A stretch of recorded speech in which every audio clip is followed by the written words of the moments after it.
안녕하세요. 건강플러스 한주희입니다. 부모님이 TV 볼륨을 높이거나 대화 중 되묻는 일이 잦아지는 경험 해보신 분들 많을 텐데요.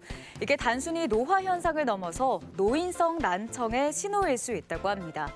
노인성 난청은 단순히 귀가 잘 들리지 않는 경우를 넘어서서 치매 위험까지 높일 수 있어 가족들의 관심과 조기 대응이 무엇보다 중요하다고 하는데요.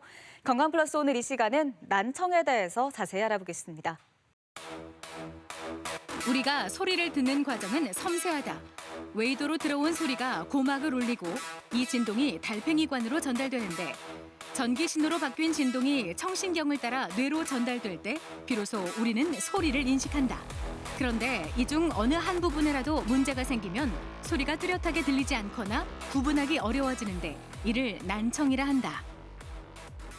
난청은 말 그대로 이게 잘 안 들리는 질환입니다. 그래서 이 난청은 귀에 소리를 전달하는 길, 귀에서부터 고막 중이관까지 어떤 소리 전달하는 길에 문제가 있어서 생길 수도 있고요. 아니면 소리를 받아들이는 달팽이관이나 청신경의 문제로 생길 수도 있습니다. 특히 안쪽에 달팽이관이나 청신경 이런 감각신경성 난청이 점점 증가하는 추세인데요. 특히 이제 평균 수명이 중과하면서 대개 65세 이상에서는 3분의 1 이상인 노인성 난청을 사실 가지고 있습니다. 굉장히 흔한 질환이라고 볼 수 있습니다.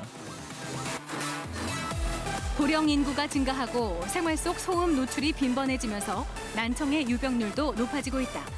단순한 불편을 넘어 인지 기능 저하나 치매 위험과도 밀접하게 연관돼 있는 난청.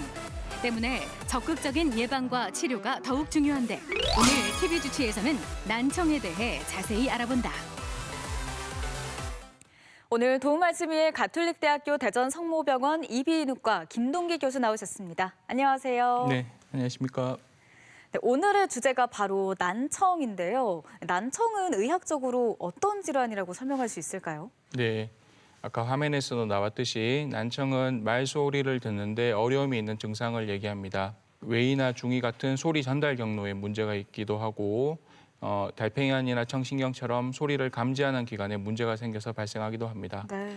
예, 말소리가 들리기는 하는데 덜 분명하게 들려 되묻기도 하고 특히 마트나 시장 같은 시끄러운 곳에서 소리를 알아듣기 어려워집니다. 또 난청과 가장 흔하게 동반되는 것이 이명인데요. 삐윙 하는 소리가 이제 흔하게 동반이 되고 또 난청이 갑자기 생기는 경우에는 이런 이명을 더 심하게 느끼기도 합니다. 네, 난청은 또 소리가 들리는 경로 중에 어느 부분에 문제가 생겼느냐에 따라서 종류도 나뉜다고 들었는데요. 어떻게 구분할 수 있나요? 네, 아까 계속 화면에서 얘기 드렸듯이 소리를 우리가 이제 전달하는 길, 예를 들어 이제 귀바퀴라든지 외이도, 고막, 귀 안에 소리를 전달하는 이렇게 중이강이라는 구조가 있는데요. 이러한 부분에 소리 전달하는 과정에 문제가 생기는 것을 저희가 전음성 난청이라고 하고요. 네. 그다음에 달팽이관 속에 저희가 청각세포가 위치하고 청각세포에서부터 신호를 전달받는 청신경이 이제 위치를 하게 됩니다. 이러한 청각세포나 청신경에 문제가 생기는 것을 이제 감각신경성 난청이라고 하는데요. 이제 이 감각신경성 난청과 전음성 난청의 가장 큰 차이는 전음성 난청은 뭐 제일 대표적인 게 중이염인데 수술이나 아니면 뭐 여러 가지 치료로 이렇게 회복이 가능한 경우가 많이 있습니다. 네. 반면 이제 감각신경성 난청은 한번 망가진 청각세포나 청각신경은 재생이 되지 않기 때문에 감각신경성 난청은 회복이 약이다, 수술로는 어렵다는 것이 특징입니다. 네, 그런가 하면 난청의 정도가 어느 정도인지를 좀 데시벨 수치로 구분할 수 있다고 했는데요. 일상생활에서 들리는 소리로 이 데시벨 수치를 한번 알아볼 수 있을까요? 네, 저희가 이제 0데시벨이라고 하는 것은 특히 건강한 젊은 사람들이 들을 수 있는 가장 작은 소리를 저희가 0데시벨로 정의를 하였습니다. 네. 그리고 제가 일반적으로 우리가 일상생활에서 대화하는 정도가 50에서 60데시벨 정도가 되고요. 조용한 도서관 같은 환경이 40데시벨 정도의 환경이라고 볼 수가 있습니다. 이제 큰 소리로 가면요. 저희가 80데시벨이라는 소리가 넘어가게 되면 청각에 이제 문제가 소음성 난청이 유발될 수 있는 그런 큰 소리가 되는데 네. 우리가 헤드폰에서 음악을 크게 틀었을 때 100에서 110데시벨 정도 되고요. 이제 비행기가 이제 착륙한다든지 아니면 이제 총이라든지 폭발음 같은 것이 140벨 정도 되는데 이 140데시벨에는 일시적으로만 노출돼도 청력 손상이 발생할 수 있는 굉장히 큰 소리입니다. 네, 그렇다면 난청의 정도는 어떻게 구분할 수 있나요? 우리가 사람이 이제 들을 수 있는 소리 주파수를 이렇게 저주파수 때부터 고주파수까지 소리 높낮이별로 소리의 크기를 다 측정을 합니다. 그래서 내가 들을 수 있는 가장 작은 소리의 크기를 청력역치라고 표현을 합니다. 그래서 이 청력역치가 어느 수준에 있느냐에 따라서 난청의 정도를 평가를 하는데 청력역치가 이제 20 혹은 25데시벨 아래일 때는 정상 청력, 그다음에 40에서 70 정도는 보청기 정도가 필요한 중등도 난청에 해당하고요. 이제 70데시벨 이상은 이제 귀가 거의 이제 우리가 먹었다고 표현하는 노흥 상태인데 이제 이때는 이제 인공와우 같은 치료가 필요하게 되겠습니다. 네, 난청을 구분해 봤는데요. 오늘은 이 난청 중에서도 퇴행성 질환인 노인성 난청에 대해서 알아봅니다. 이 노인성 난청 어떤 질환인가요? 네. 난청의 종류가 워낙 많기 때문에 여러 가지를 다 설명드리기보다는 오늘 시청자분들이 가장 궁금해할 노인성 난청에 좀 포커스를 맞춰서 설명을 좀 드리겠습니다. 노인성 난청은 감각신경성 난청의 종류입니다. 즉 약물이나 수술로는 회복이 어렵다는 얘기가 되겠습니다. 이 노인성 난청이 발생한 달팽이관을 열어보면 왼쪽 그림처럼 이렇게 소리를 감지하는 청각세포, 유모세포라고 하는데요. 유모세포의 우리가 그 털이 이제 없어져서 이렇게 손상된 그런 모습을 볼 수가 있게 되겠습니다. 그래서 소리를 감지하는 능력 자체가 떨어지게 되고요. 또한 청각세포보다 한 단계 위인 청각신경의 퇴행도 동반을 합니다. 아래 그림은 실험적으로 저희가 노인성 난청이 일어난 쥐의 모습을 보이는데요. 이 세모 안에 들어야 있는 청각신경이 이렇게 나이가 들면서 없어지는 것을 볼 수가 있습니다. 이 청각신경에서 하는 역할은 받아들여진 청각 신호를 이제 소리로 이해하는, 분석하는 그런 단계들이 일어나기 때문에 이런 청각신경의 퇴행이 동반이 되면 말소리가 들리기는 하는데 이해하는데 어려움이 발생을 합니다. 그래서 이 부분이 노인성 난청에서 가장 어려운 부분인데 그 노인 환자분들이 저에게 오시면 들리기는 하는데 도저히 무슨 말인지 알아들을 수 없다. 가장 많이 힘들어하십니다. 그러면 이러한 노인성 난청의 유병률이 어떤지 궁금한데요. 어느 정도 발생되고 있나요? 노인성 난청은 상당히 흔하게 발생을 합니다. 저희가 약 30대에서 40대 정도에서부터 아까 얘기 드린 그 청각세포의 감소라든지 퇴행성 변화가 이제 일어나게 되는데요. 우리나라에서 이제 유병률을 조사해 본 결과에 따르면 65세 이상 연세 드신 분들에서 약 3분의 1에서 노인성 난청이 있습니다. 굉장히 흔한 질환이라고 볼 수가 있습니다.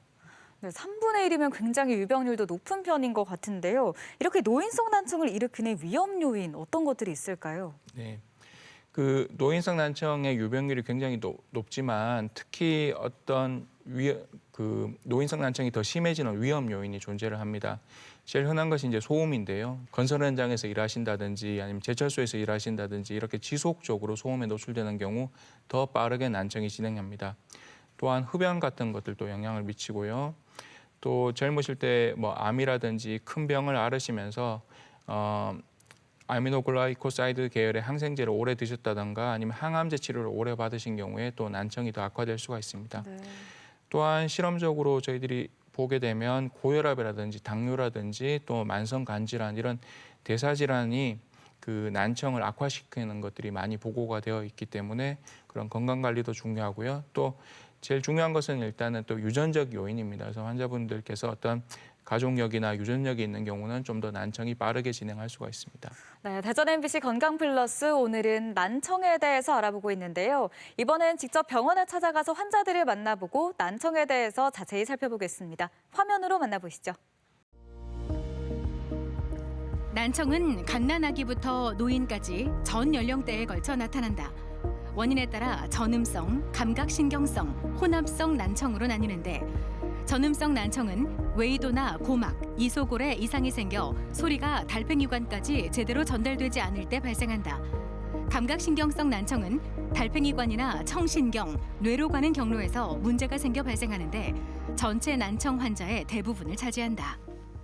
병원에 오늘 어떻게 오셨어요? 예, 오른쪽 귀가 잘 안 들려서 오셨어요? 네. 오른쪽 귀가 안 들리신 지는 얼마 정도 되셨어요? 뭐 한 10년, 20년 정도 된 것 같은데 확실히는 잘 모르겠습니다. 네. 혹시 그 오른쪽 귀에서 뭐 밤에 조용할 때나 삐윙 소리 느껴지세요? 낮에는 못 느끼는데요. 그 밤에 자려고 누웠을 때 조용할 때 이럴 때 가끔 예. 예. 그 혹시 오른쪽 귀에서 진물 나거나 염증이 있었던 적은 없으세요? 그런 적은 없습니다. 네. 예. 그러면 우측 난청과 관련해서 혹시 어지러움 느껴졌던 적은 없으세요? 뭐 딱히 없는데 작년에 그 작은 수술하고 났을 때 그때 집에 갔는데 뭐 이렇게 옆에서 좀 뭐 어질어질하니 뭐 그러면 막 사방이 놀이기구 탄 것처럼 빙글빙글 돌거나 그런 건 아니셨군요. 그렇지는 않았습니다. 네, 알겠습니다. 난청이 시작되면 일상에서 작은 변화가 먼저 느껴진다. 주변 소리가 먹먹하게 들리고 시끄러운 환경에서 대화가 힘들어진다. 상대방의 말을 되묻게 되거나 TV 볼륨이 커지는 것도 난청의 대표적인 신호인데 일부는 어지럼증이나 이명, 귀에서 진물이 나는 증상을 겪기도 한다. 이 환자는 양쪽의 난청이 아니라 우측만 느끼시기 때문에 일반적인 노인성 난청 환자분은 아닌 걸로 생각이 됩니다. 특히 편측 난청인 경우에는 가끔 청신경 종양이나 이런 큰 병하고 연결될 수 있기 때문에 뇌파 검사와 또 필요하면 MRI 촬영을 통해서 청신경 종양이나 그런 것이 없는지 확인을 할 예정입니다. 난청이 의심되면 그 정도와 유형을 파악하기 위해 여러 검사를 병행해서 시행한다. 가장 기본적인 검사인 수능 청력 검사는 주파수별로 소리를 들려주고 들리는 최소 크기를 측정한다. 추가로 소리 자극에 대한 뇌파를 측정하는 뇌관 유발 반응 검사를 시행할 수 있으며 실제 말소리를 얼마나 정확히 알아듣는지를 측정하기 위해 어음 청력 검사를 시행할 수 있다. 병원 어떻게 오셨어요? 평소에 주위에서 가족들이 좀 불러도 좀 잘 못 듣고 TV 소리도 좀 크게 튼다고 해서 걱정이 돼서 왔습니다. 예.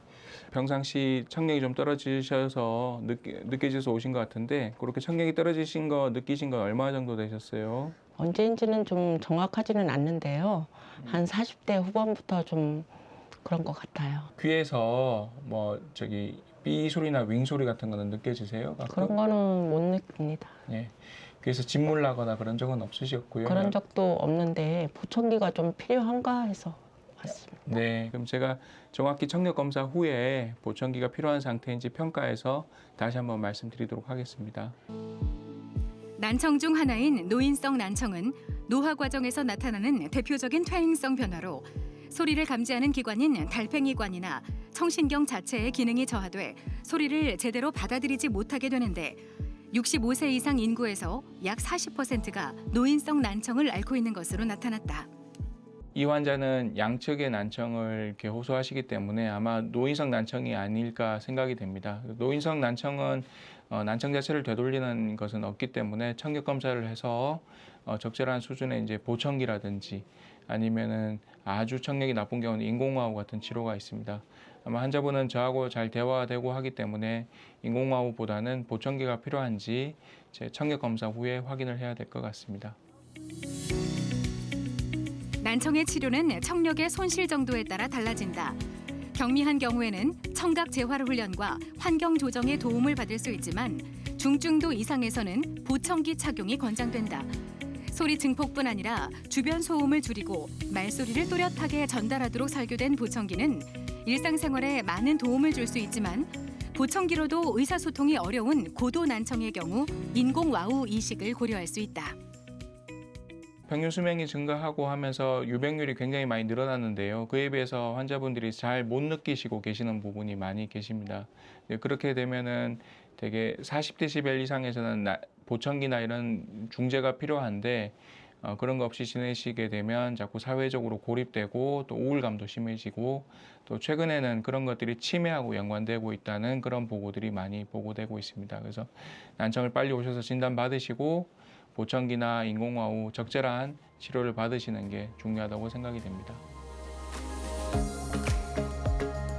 서서히 진행되는 난청의 특성상 불편함을 느낄 때는 이미 청력이 상당 부분 손상된 경우가 적지 않다. 특히 노인성 난청은 단순히 소리가 잘 안 들리는 문제가 아니라 인지 건강으로 연결되는 중요한 문제인데 난청의 예방을 위해 평소 소음을 멀리하는 생활 습관은 물론 보청기 착용, 청력 재활 등 난청에 대한 적극적인 관심과 대응이 필요하다. 병원에 찾아가서 환자들을 만나보고 난청에 대해서 알아봤습니다. 계속해서 난청의 진단법에 대해서 알아볼까요? 네, 난청의 검사는 크게 환자분께서 삐 소리가 날 때 누르거나 아니면은 들리는 말을 따라하거나 해서 이게 주관적으로 표현하는 주관적 검사가 있고요. 네. 환자의 의지와 관계없이 그 환자의 몸에서 우리가 측정을 하게 되는 객관적 검사들로 나눌 수가 있습니다. 주관적 검사에서 제일 대표적인 게 아까 그림 설명에서 나왔던 순음 청력 검사와 말소리로 하는 어음 청력 검사라는 방법이 있고 네. 이제 객관적 검사로서는 달팽이관 안에서 유모세포, 청각세포의 그 활발함을 측정하는 이음양 방사 검사. 그다음 이제 뇌파 검사로 청력 검사를 하는 것이 이제 두 가지가 있는데 그 청성 뇌관 유발 반응 검사라고 하는 것은 이 달팽이관에서 대뇌까지 전달되는 그 중간 과정에 있는 뇌관에서 뇌파를 잡아내는 그런 검사가 되겠습니다. 또한 그 ASSR이라고 하는 청성 안전 유발 반응 검사는 이 청성 뇌관 유발 반응 검사보다 다르게 좀 더 그 심도 난청이 심할 때도 측정할 수가 있고 주파수별로 난청을 볼 수 있다는 그런 특징이 있습니다. 네, 진단법도 정말 여러 가지가 있는데요. 구체적으로 더 살펴보겠습니다. 먼저 가장 기본적인 검사로 순음 청력 검사가 있었는데요. 이건 어떤 검사법인가요? 네, 저희가 지금 우리 아나운서분과 얘기하는 이런 말소리는 복합음이라고 합니다. 네. 여러 가지 높낮이의 소리들이 이제 다 섞여 있는 그런 복합음인데 이렇게 되면은 소리 높낮이별로 환자가 어떤 청력을 갖고 있는지 저희가 알 수 없기 때문에 그 가장 단순한 음인 순음으로 이것을 이제 청력을 측정을 하게 됩니다. 그래서 그림과 같이 여러 가지 주파수가 섞여 있는 소리 중에서 한 가지 주파수만 섞여 있는 순음을 이렇게 분리해서 이제 측정을 하게 되는데 순음은 이제 검사할 때 느껴보시면 이렇게 삐 하는 소리로 이렇게 느껴집니다. 그래서 이런 그 청각 부스에 들어가서 순음을 이제 높낮이별로 들려주고 그 소리의 크기를 변화시키면서 환자의 청력 역치가 어떠한지 저희가 검사를 하게 됩니다. 단순한 기계음이 아니라 사람의 말소리로도 검사할 수 있는 방법이 있다고요? 네. 저희가 일상생활에서는 이런 순음을 듣는 것이 아니라 복합음을 듣고 또 말소리를 듣기 때문에 특히나 이제 그 아까 노인성 난청의 특징인 말소리를 듣기는 하는데 얼마나 이제 그 소리를 구분하는지 이제 거기에 대한 검사가 필요합니다.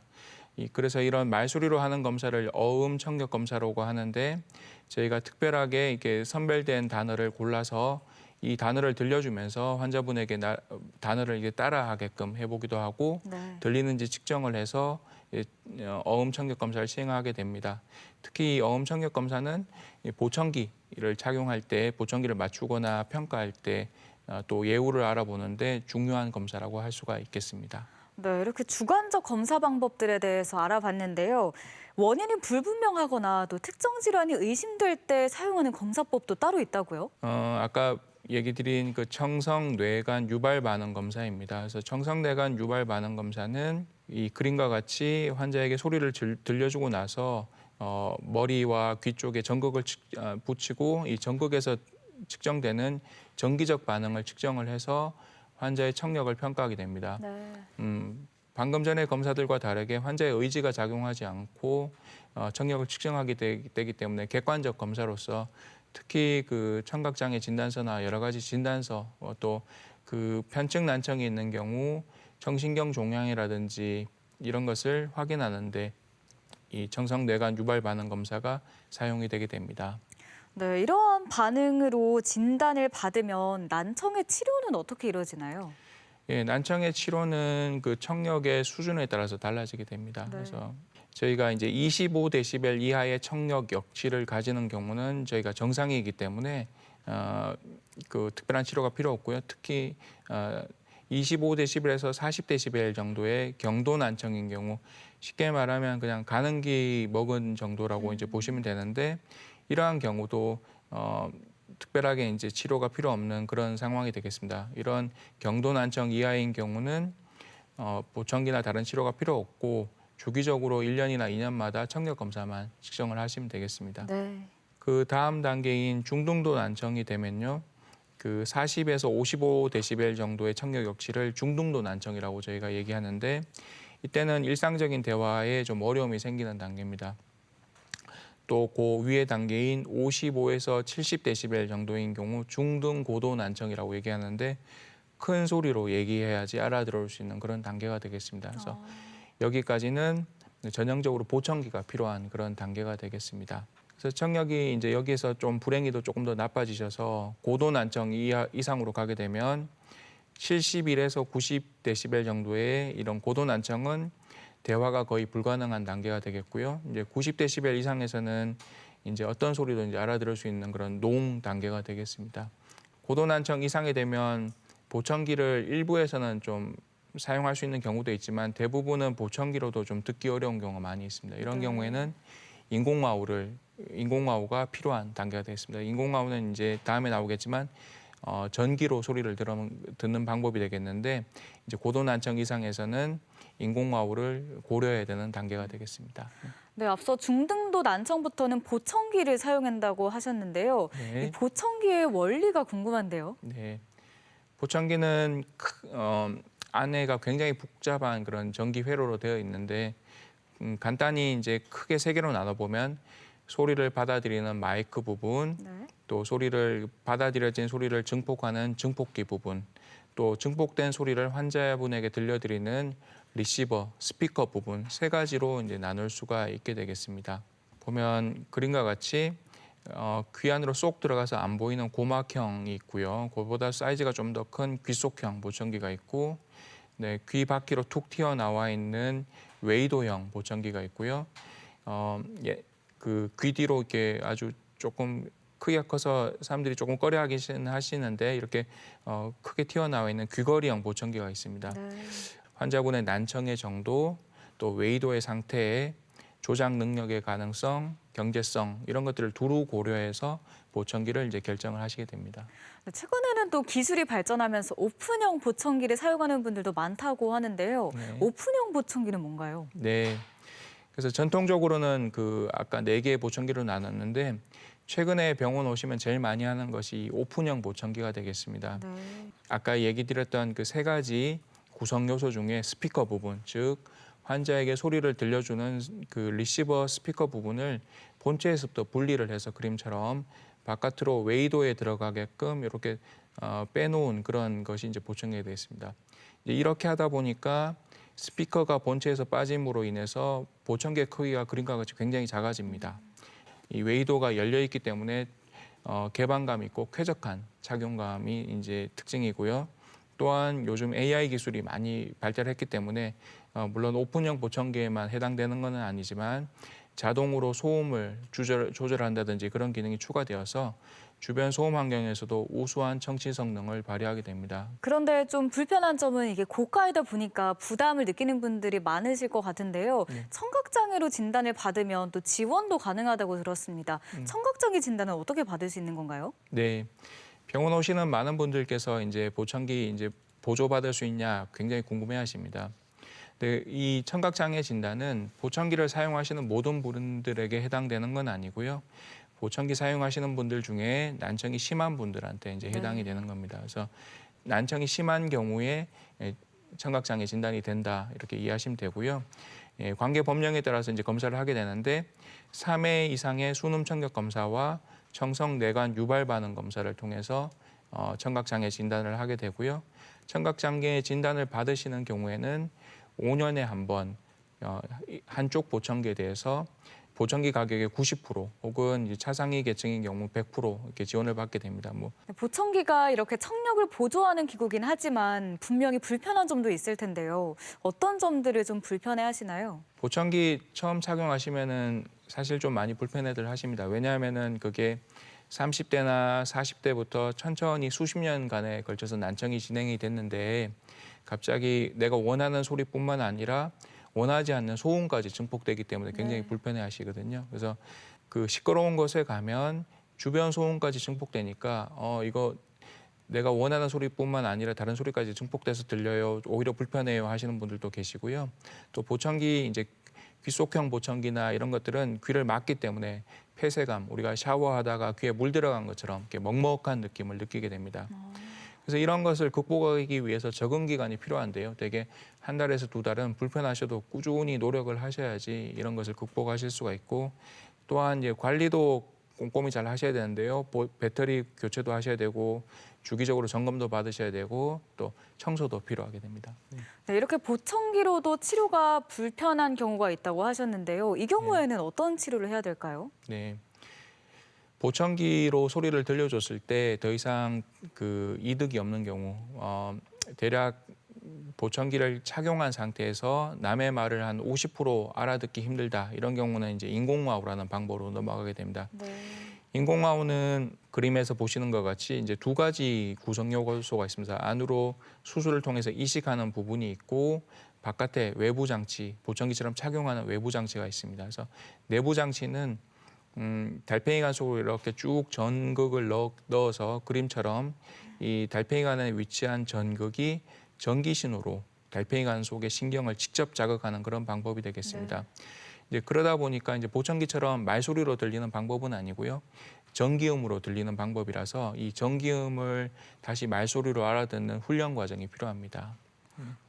그럼 이렇게 인공와우는 한 번의 수술로 좀 평생 이용이 가능한 건가요? 네, 그렇습니다. 그래서 별다른 문제가 없는 한 이렇게 한번 수술을 받게 되시면 이렇게 평생 동안 그렇게 착용을 하실 수가 있는 그런 방법이 되겠습니다. 네, 그런데 인공와우는 또 비용이 많이 들어서 좀 건강보험 적용이 필요하다고 들었습니다. 연령대에 따라서도 차이가 있을까요? 네, 인공와우는 기계값만 2천만 원이 넘는 굉장히 고가의 수술입니다. 네. 그래서 그 급여 대상이 되어야지만이 이제 가격이 많이 떨어지기 때문에 나라에서 그런 급여 대상을 이제 구분을 해두었습니다. 2세 미만의 경우 양측 90데시벨 이상의 난청 환자에 해당이 되고, 그 아이들의 경우는 청력이 변하거나 또 청력이 나쁘더라도 보청기에 잘 적응하는 경우가 있기 때문에 3개월 이상 보청기를 끼고 아이의 언어 발달을 평가를 해야 됩니다. 또 2세에서 19세 미만의 환자 같은 경우는 그 양측 고도 난청 이상의 난청이 대상이 되고, 마찬가지로 3개월 이상의 보청기 착용과 집중 교육에도 어떤 언어 능력이나 어음 분별력에 진전이 없는 경우에 해당이 되게 됩니다. 오늘 이렇게 주로 설명드리는 노인성 난청, 즉 19세 이상 성인 환자의 경우는 일단 수능 청력 검사에서 양측 고도 난청 70데시벨 이상의 청력 역치를 가지는 경우에 대상이 되고, 보청기를 착용한 상태에서 언어 문장을 50% 이하로 알아들으시거나 그 어음 명료도가 50% 이하, 그러니까 대개 이제 두 가지 다 해당이 되어야지 이제 급여의 대상이 됩니다. 네. 네, 이렇게 건강보험 적용 기준에는 미치지 못하지만 치료의 필요성이 인정된다면 국가가 또 일부를 지원해주는 방안도 있다고 하는데요. 어떤 방안이 있을까요? 네.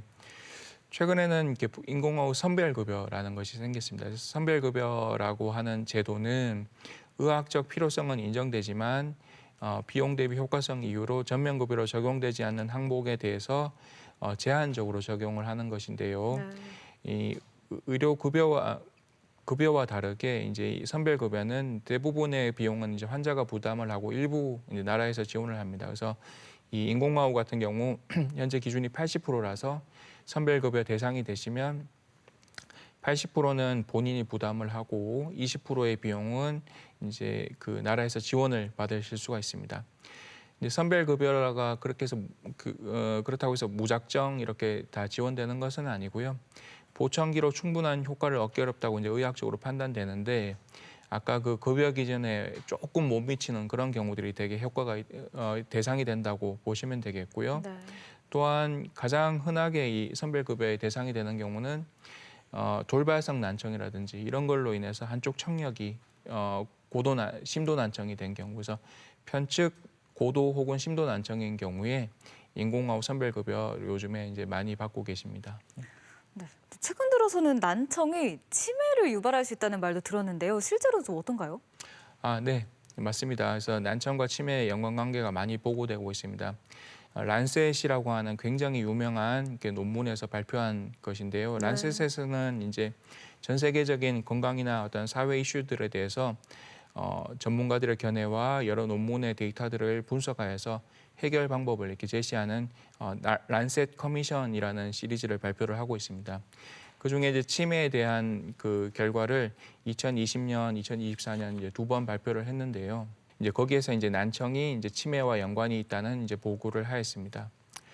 난청과 치매의 연관관계에 대해서 난청이 어떤 치매의 원인으로 작용한다는 견해도 있고 난청과 치매 사이에 어떤 공통적인 위험 요인이 있다는 그런 견해도 있습니다. 네. 그래서 난청이 치매의 어떤 원인으로 작용한다는 견해를 보시면 우리가 난청이 있게 되면은 그 상대방이 말하는 말을 알아듣기 위해서 굉장히 더 노력을 해야 됩니다. 뇌에서도 더 노력을 해야 되는데 그런 인지적 부담이라고 하는데요. 그런 인지적 부담이 발생을 하게 되고 또 그런 인지적 부담이 한참 오랫동안 지속되다 보면 뇌 구조도 변화가 일어나게 됩니다. 또한 난청이 있게 되면은 다른 사람 말을 잘 못 알아들으시니까 자꾸 사회적으로 위축되고 되고 또 환자분들도 그런 어떤 모임이라든지 친구들 관계에 자꾸 꺼려 하시게 됩니다. 그래서 그런 사회적 활동이 위축되고 또 그로 인한 우울감 이런 것이 반복이 된다면 그런 것이 이제 치매를 일으키는 요인이 되게 됩니다. 그래서 이러한 견해는 난청이 이제 치매를 일으킨다는 원인으로서의 견해가 되겠고 난청과 치매 사이에 어떤 공통적인 그런 발생 요인이 존재한다는 견해도 있는데 되게 제일 이제 중요한 것이 미세혈관 질환, 뭐 당뇨나 고혈압, 특히 고지혈증이 많이 얘기되고 있습니다. 이제 그런 걸로 인해서 혈관이 망가지면 난청도 일으키지만 치매도 일으킨다. 이제 그렇게 이제 얘기들을 하고 있습니다. 그러한 것이 결국 정량적으로 이제 몇 프로나 되나 이제 전문가들이 이제 계산을 해놨는데 치매의 발생 요인을 이제 14가지 그 예방 가능한 위험 요인을 제시했습니다. 이 14가지 요인이 전체 잘 지킨다면 치매 발생을 한 45% 정도 떨어뜨릴 수 있다고 이제 보고를 하고 있으며 특히 이제 난청에서는 그 45% 중에 가장 큰 7% 정도 이제 위험 요인으로서 이제 제시를 하고 있습니다. 난청하고 가장 크게 그 위험 요인으로 작용하는 것이 이제 고지혈증인데요. 이게 두 가지가 한 7% 됩니다. 그래서 난청을 조기 발견하고 보청기나 이런 것으로 잘 관리를 하시면 치매 위험을 낮추는 데 기여할 가능성이 있습니다. 네. 대전 MBC 건강 플러스 오늘은 난청에 대해서 알아보고 있는데요. 계속해서 이와 관련한 오해와 진실을 OX 퀴즈로 풀어보도록 하겠습니다. 먼저 첫 번째 OX 퀴즈 질문인데요. 대화를 놓쳐도 소리를 잘 들으면 난청이 아니다. O일까요, X일까요? 저는 세모라고 대답하고 있습니다. 이유가 뭘까요? 네, 그 집중력이 떨어지셔서 난청이 없는데도 못 알아들으셨다면 뭐 물론 난청이 없다고 얘기할 수 있지만 아까 노인성 난청의 특징 하나가 이제 말소리 분별이 떨어지는 겁니다. 그래서 말소리가 들리긴 하지만 분별력이 떨어진다면 노인성 난청의 신호일 수도 있습니다. 네, 다음 OX 질문도 드리겠습니다. 난청은 노년층에서만 발생한다. 이건 O일까요, X일까요? 네, 당연히 X입니다. 예, 오늘은 좀 더 이제 집중적으로 노인성 난청에 대해서 얘기를 드렸지만 선천성으로 난청이 발생하는 경우도 있습니다. 그래서 유전자 질환이 있다든가 그런 경우에는 태어날 때부터 난청이 있는 경우가 있는데 1000명 중에 1명에서 3명 정도 해당하고요. 특히 요즘에는 그 선천성 난청 중에 그 정신경 병증에 대해서는 일부 유전자 치료도 현재 전 세계적으로 시도되고 있습니다. 또한 청년기나 학생층에서도 요즘 게임이라든지 아니면은 음악 여러 가지 여가 소음에 대해서 노출되기 때문에 소음성 난청이나 그런 것들이 발생할 수가 있어서 전 연령에서 발생을 할 수가 있습니다. 네, 이어서 또 질문 드리겠습니다. 보청기 착용은 미룰수록 좋다. O일까요, X일까요? 네, 오늘 제가 방송에 나온 이유 중에 하나가 이제 이 내용인데요. 보청기는 적절한 때가 되면 당연히 일찍 끼시는 게 좋습니다. 네, 첫 번째는 보청기를 나중에 난청이 많이 심해져서 사용하게 되면 적응이 훨씬 더 어렵습니다. 그래서 난청이 조금 더 덜 심할 때부터 착용을 하셔야지 추후에도 또 착용을 하기가 훨씬 더 수월하고요. 두 번째는 아까 얘기 드렸던 부분인데 난청이 있게 되면은 자꾸 사회적으로 위축됩니다. 내가 말소리를 못 알아듣는 것을 좀 숨기고 싶어 하시기도 하시고, 또한 친구들 말에 잘못 얘기해서 오해를 받기도 하시고, 이렇기 때문에 모임에 덜 나가고 자꾸 사회적으로 위축되다 보면 그런 것이 이제 문제를 일으킬 수가 있습니다. 이제 마지막으로 아까 얘기 드렸던 치매 부분인데요. 보청기를 이렇게 적절할 때 사용하지 못하면 그만큼 뇌의 변화라든지 뇌 건강에도 문제가 생기기 때문에 일찍 끼셔서 뇌 건강을 잘 유지하시는 게 좋겠습니다. 네, 다음 OX 질문입니다. 보청기를 착용하면 청력이 더 나빠진다. 이건 O일까요, X일까요? 네, X입니다. 보청기를 착용하시거나 착용하지 않으시거나 노인성 난청이 진행하는 것은 변화가 없습니다. 다만 보청기를 착용을 하시다가 보청기를 빼게 되면 이미 착용한 상태에 많이 적응이 되셨기 때문에 좀 더 내가 나쁜 것처럼 느껴지실 수는 있으나 저희가 매년 청력 검사를 이렇게 환자분께 해보면 난청이 진행하는 것은 보청기 착용과 이제 관계가 없습니다. 네.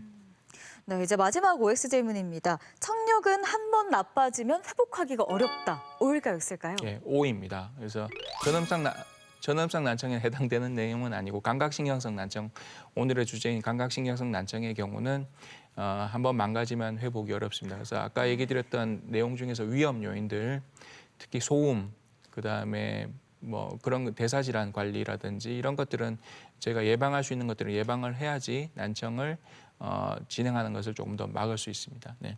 대전 MBC 건강 플러스 오늘은 난청에 관해서 알아보고 있는데요. 이번엔 시청자 여러분들의 궁금증 풀어보는 시간 갖겠습니다.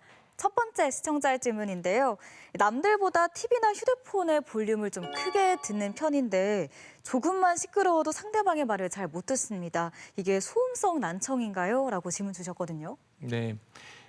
난청의 증상은 맞는 것 같습니다. 네. 다만 원인이 이제 소음성인지는 이제 병원에서 조사를 해봐야 될 것 같은데요. 난청의 원인은 뭐 소음성뿐만 아니라 약물에 의한 경우도 있고 또 제일 흔한 것은 아무래도 노인성 난청이겠죠. 그 외에 이제 뭐 중이염이라든지 이런 경우도 있기 때문에 병원에서 이제 좀 검사를 해보고 나서 이제 얘기를 해야 될 것 같습니다. 네, 다음 질문인데요. 학교에서 수업을 듣던 도중 갑자기 귀가 멍하고 또 꽉 막힌 증상이 있었는데 이게 돌발성 난청인가요?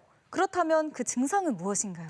예, 일시적으로 멍했다면 돌발성 난청에 해당되는 것은 아닌 것 같습니다만 이제 돌발성 난청에 대해서 설명을 드리면 우리가 바이러스 질환이라든지 아니면 귀로 가는 어떤 미세 혈류의 장애라든지 이런 것으로 인해서 갑자기 한쪽 귀가 확 안 들리는 병이 됩니다. 그래서 일시적으로 그런 것은 아니고 그런 상태가 이제 지속되는 그런 질환인데요. 돌발성 난청은 그 스테로이드라고 하는 약물이나 이런 응급 치료를 받지 않으면 영구히 고정돼 버리기 때문에 병원을 좀 빨리 방문하셔야 되는 그런 병이 되겠습니다. 그래서 잠깐 그랬다가 이제 증상이 호전되었다면 병원을 오실 필요가 없겠지만 뭐 하루 이상 병이 지속된다면 빨리 오셔서 돌발성 난청 유무를 판단받아 보시고 응급 치료를 받으셔야 되는 상황이 되겠습니다. 네, 끝으로 난청에 대해서 꼭 기억해야 할 점 한마디로 요약해 주시면 좋을 것 같은데요. 난청은 네모다. 어떻게 요약하시겠나요?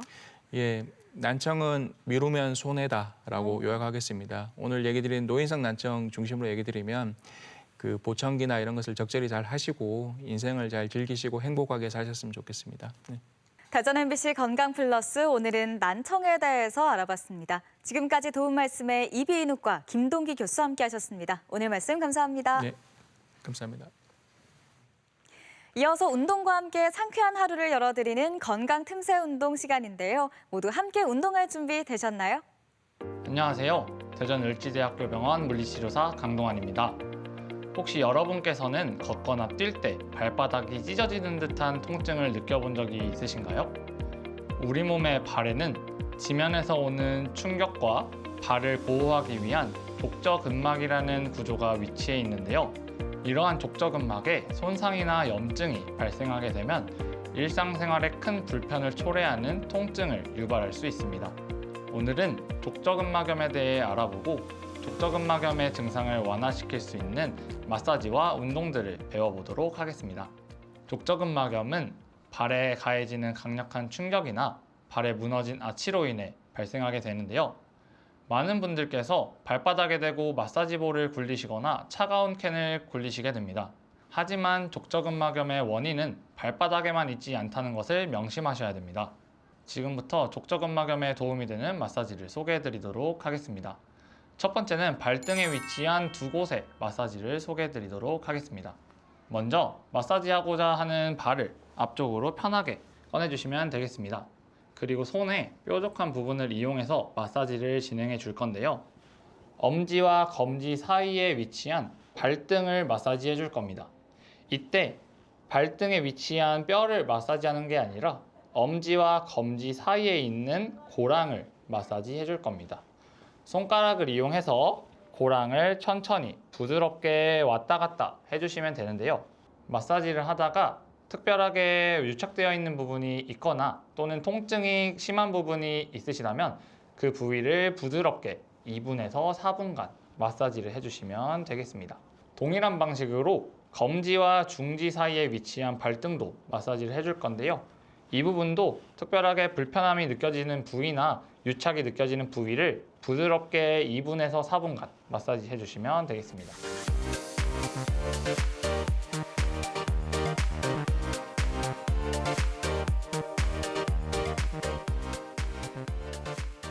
두 번째는 장단지근 바깥쪽에 마사지를 진행해 보도록 하겠습니다. 마사지 하고자 하는 다리를 가볍게 앞쪽으로 꺼내 주시는데요. 장단지근, 즉 종아리 바깥쪽 면이 위쪽으로 보일 수 있도록 위치해 주시면 되겠습니다. 이 자세에서 앞꿈치를 밑으로 내려주시면 이 부분의 근육이 수축하는 게 느껴지실 텐데요. 여기에서 볼록 튀어나온 부분을 손가락 끝을 이용해서 마사지해 주시면 되겠습니다. 이 부위도 동일하게 통증이 느껴지거나 유착이 느껴지는 부위를 2분에서 4분간 마사지해 주시면 되겠습니다. 마사지를 진행한 이후에 가볍게 걸어 보시면서 마사지한 부위가 어떤 느낌이 드는지 확인해 보시고 24시간에서 48시간 정도는 통증이 느껴질 수 있지만 그 통증은 해당 부위의 유착이 풀리면서 느껴지는 자연스러운 통증이라고 생각해 주시면 되겠습니다.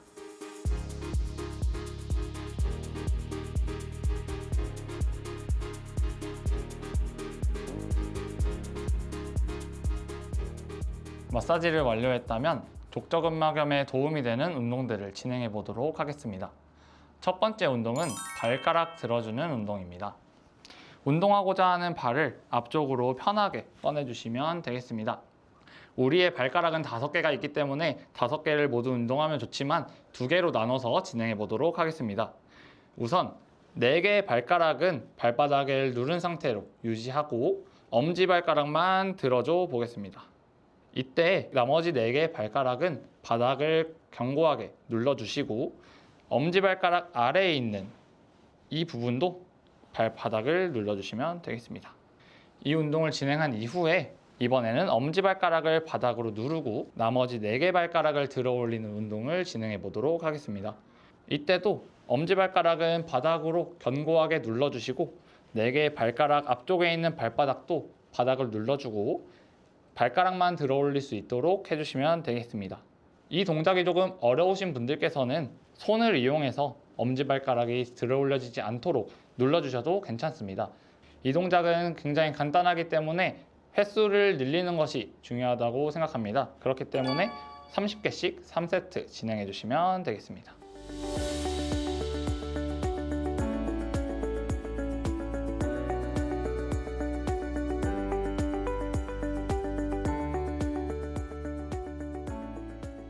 두 번째 운동은 발의 아치를 강화시켜주는 아치 강화 운동입니다.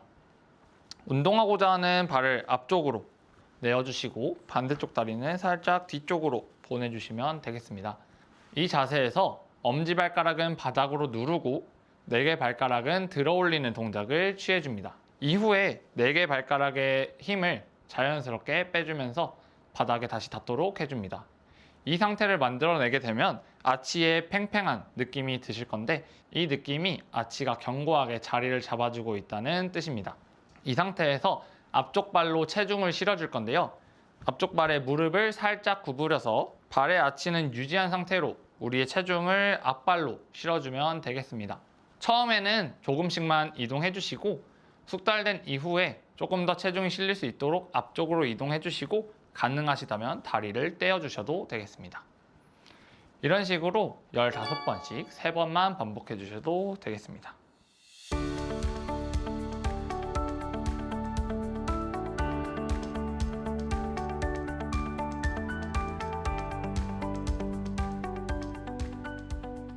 세 번째는 발의 아치를 견고하게 해주는 후경골근 운동을 진행해 보도록 하겠습니다.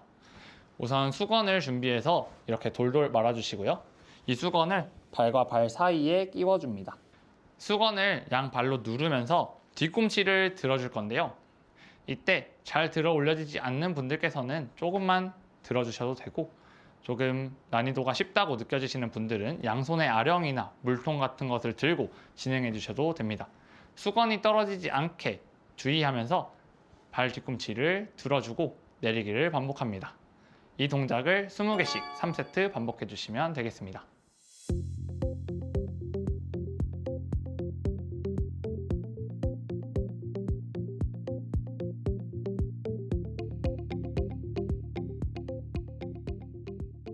오늘은 족저근막염에 대해 알아보았습니다. 발은 직립보행을 하는 우리 인간들에게 가장 중요한 부위 중 하나이기 때문에 오늘 소개해드린 마사지와 운동 꼭 한번 따라해보시고 소중한 발 건강 챙기셨으면 좋겠습니다. 그럼 다음에도 유익하고 재밌는 운동 정보 찾아들고 오도록 하겠습니다. 감사합니다. 건강 플러스 오늘 저희가 준비한 소식은 여기까지입니다. 이번 한 주도 건강한 한 주 보내시고요. 저희는 다음 이 시간에 다시 찾아뵙겠습니다. 함께해 주신 여러분 고맙습니다.